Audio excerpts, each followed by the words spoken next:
Senior management actually looks at you and says, hey, this guy's not behind on his charts. He documents well. He does all the protocols that he can.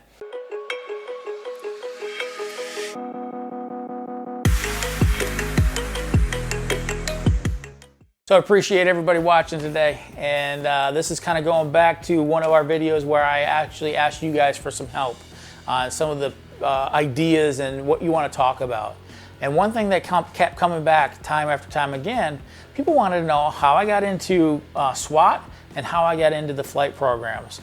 You know, many of us start our careers as EMT and paramedics, whether we're in transport or 911, and they have a hard time bridging that gap. So if I can give you a little bit of advice on these two subjects, hopefully it helps. So here it goes. First of all, SWAT. Yeah, this is a difficult area to get into. Police officers, especially SWAT officers, are very type A personality. They don't like to ask for help. So bringing a medic on the team can be difficult. So in my area, we had two police departments that were joining together, and they wanted to create a SWAT team. And they came to me one day and asked me, would I like to be part of SWAT? Because they needed a medic for a couple different reasons. Obviously safety for the team itself, but they wanted to apply for some grants and that kind of stuff, and they needed a medical element on that. And how they came to me for that is every day I work, I do the best job I possibly can.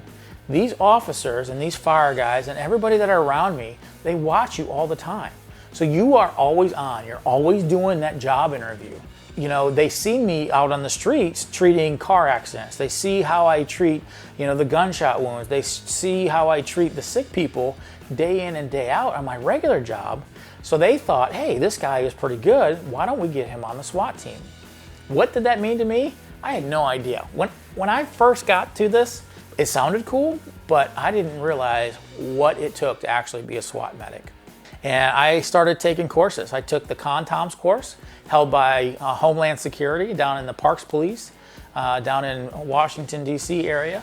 And learning how to become a SWAT and what's involved in that is not just about, hut and carry-in and all that kind of stuff. It is actually about taking care of your officers, making sure they stay in the game. Most of our job is not in that immediate threat area when somebody's shot and stuff like that. That is important, but it's about making sure that they stay healthy. Do they have the contacts for the doctors? Can they treat their blisters? Can they treat their headaches? Can they treat their rashes to keep them in the game? Making sure that they are fit enough and make sure that they have water and they're hydrated and those kind of things. That's really what SWAT is about. If you guys are trying to get into SWAT, first and foremost, be the best medic you possibly can. That people see you and that your senior management actually looks at you and says, hey, this guy's not behind on his charts. He documents well. He does all the protocols that he can.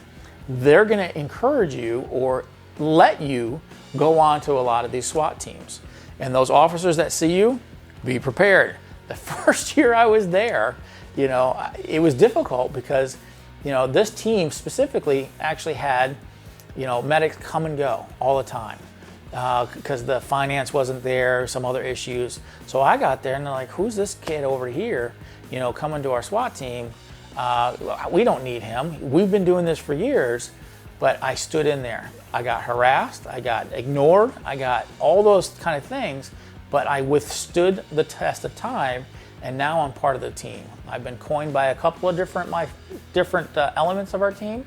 I've been doing it now for almost 12 years, and I wouldn't look anywhere else. These guys are top-notch professionals.